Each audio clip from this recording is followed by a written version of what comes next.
ভাবনা, তুমি যত যাই বলো না কেন, তোমার ওই অন্ধ হাজবেন্ডকে দেখে কিন্তু আমার খুবই আফসোস হয়, বুঝতে পেরেছো? আরে বেচারা, তুমি প্রতিদিন ওকে এখানে নিয়ে আসো ঠিকই, কিন্তু আমরা এখানে বসে বসে প্রেম করি আর বেচারা কিছুই বুঝতে পারে না। ও বুঝবে কিভাবে? ও তো অন্ধ। আমি তো শুধুমাত্র ওর সাথে আছি ওর টাকা পয়সার জন্য, না হলে ওকে কবেই ডিভোর্স দিয়ে তোমাকে বিয়ে করতাম। তুমিও না, যখনই আসো শুধু ওর কথা বলে মুড নষ্ট করে দাও। আমাদের সুন্দর সময়টা ওর কথা বলে কেন আমরা নষ্ট করবো বলো তো? হ্যাঁ, তা তো অবশ্য ঠিক কথাই বলেছো, তারপরেও ওকে দেখে না আমার আফসোস লাগে। লাগুক, বাদ দাও ওর কথা। ভাবনা, ভাবনা, কোথায় তুমি? এই তো আমি এখানে। আমি বুঝি না, তুমি সব সময় আমাকে নিয়ে এসে এখানে বসিয়ে রাখো, কি করো তুমি? আরে আমি এখানেই আছি, তুমি বসো তো। আচ্ছা ঠিক আছে।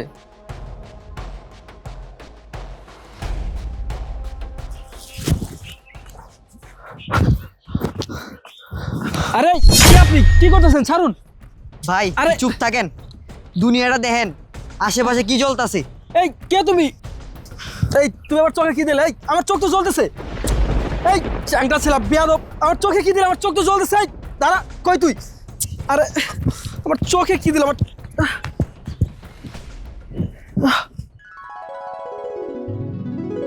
আরে আমার চোখ তো ভালো হয়ে গেছে। আমি সবকিছু দেখতে পাচ্ছি।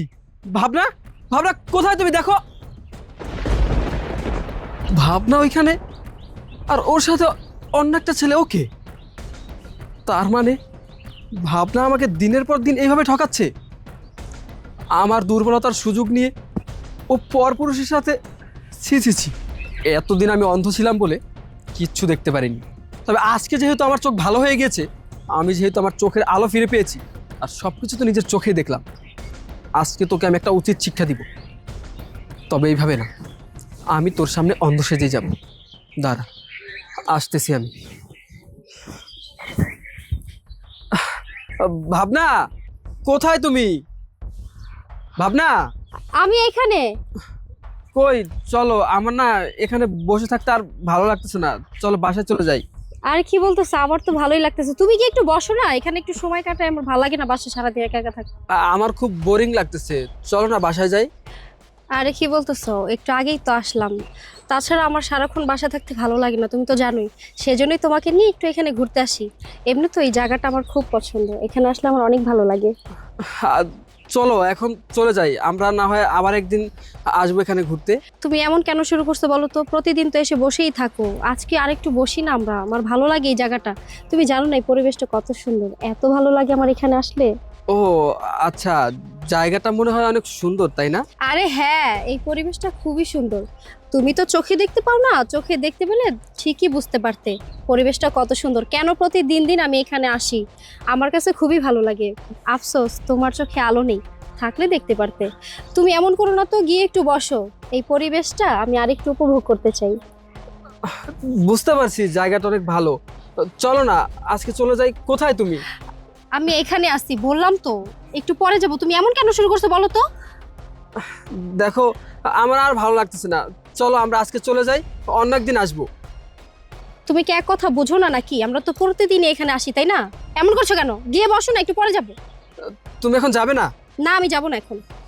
ঠিক আছে, তাহলে তুমি একেবারে এখানে থাকো, আমি চলে যাই। তুমি যাবে? কে বলতেছে এগুলো আবোল তাবোল কথা? তুমি তো অন্ধ, দেখতে পাও না? আমি ছাড়া তো তোমার কোনো গতি নাই, চলাফেরা করতে পারে না ঠিক মতো, উনি চলে যাবে। তার মানে তুমি যাবেই না? বললাম না যাবো না। তুমি যদি যেতে পারো তাহলে যাও। কি ব্যাপার?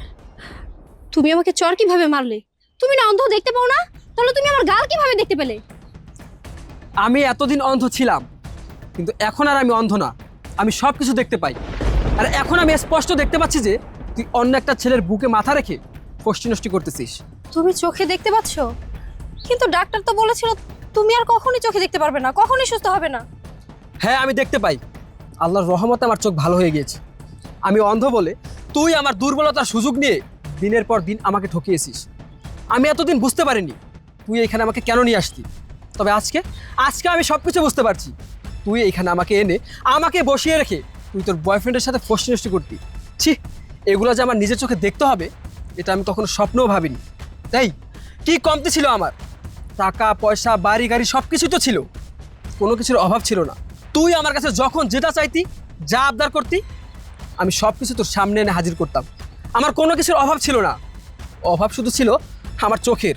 আমি অন্ধ ছিলাম, কিচ্ছু দেখতে পারতাম না। আর তুই সেটারই সুযোগ নিয়েছিস। আমার দুর্বলতার সুযোগ নিয়ে তুই আমার সাথে বেইমানি করেছিস, আমার সাথে প্রতারণা করেছিস। তোর মতো মেয়ের সাথে আমি সংসার করব না। জিসান, আমার ভুল হয়ে গেছে জিসান। আমি এরকম ভুল আর কখনো করব না। আমি তোমাকে এতদিন ঠকাইছি, তুমি অন্ধ ছিলে সেজন্য। কিন্তু বিশ্বাস করো, এখন থেকে আমি ভালো হয়ে যাব। এরকম কাজ আর কখনো করবো না। আমি আর কখনোই তোমাকে ঠকাবো না। তুমি আমাকে মাফ করে দাও জিসান, প্লিজ। চুপ, একদম চুপ। তুই আর একটা কথাও বলবি না। তোর মতো বেঈমান বিশ্বাসঘাতক নারীর সাথে আমি আর সংসার করব না। তোকে আমি আজকে ডিভোর্স দিব। তুই তোর বয়ফ্রেন্ডের সাথে এখানেই থাক, আমি গেলাম। জিসান, শ্রাবণ, আমার হাজব্যান্ড তো এতদিন অন্ধ ছিল, সেজন্য ওকে আমি দিনের পর দিন ঠকাইছি। কিন্তু ও তো হঠাৎ করে সুস্থ হয়ে গেছে, আর ওইটা জেনেও গেছে যে ওকে আমি এতদিন ধরে ঠকাইতেছি। ও দেখেও ফেলছে। ও তো বলে গেল আজকে আমাকে ডিভোর্স দিয়ে আমার সাথে আর সংসার করবে না। তুমি তো আমাকে ভালোবাসে, বলো চলো না আমরা বিয়ে করি। কি কি বলছো? কি করব? বিয়ে করব? আরে তোমার মতো মেয়েকে বিয়ে করব আমি? কখনোই না। আরে তুমি তো লোভী মেয়ে, স্বার্থপর, চরিত্রহীন। ওই রকম একটা অন্ধ হাজবেন্ডকে রেখে তুমি আমার সাথে দিনের পর দিন পরকিয়া করেছো, নষ্টামি করেছো। আরে আমাকে ছেড়ে দিয়ে তো তুমি আরেকটা ছেলের সাথে পরকিয়া করতে পারবে। তোমার মতো লোভী, স্বার্থপর আর চরিত্রহীন মেয়ের সাথে আমি কখনোই সম্পর্ক রাখবো না। তো ও ঠিকই করেছে তোমাকে ছেড়ে দিয়ে, ও বেঁচে গেছে। আমার সাথে তুমিও কোনো সম্পর্ক রাখবে না। তুমি এখান থেকে চলে যাও, চলে যাও। শ্রাবণ, তুমি এগুলো কি বলতেছো?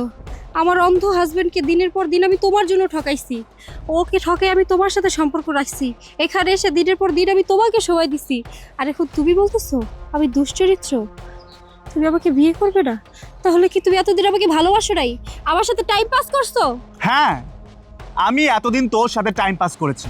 আসলে তোর মতো মেয়েদের সাথে না টাইম পাস করাই উচিত। তুই কি ভেবেছিস তোর মতো মেয়েকে আমি বিয়ে করব? কখনোই না। তোর মতো মেয়েকে বিয়ে করার মতো ভুল আমি কখনো করব না। নেক্সট টাইম তোর এই মুখ আমাকে আর দেখাবি না। যা এখান থেকে, যা। জিসান, জিসান!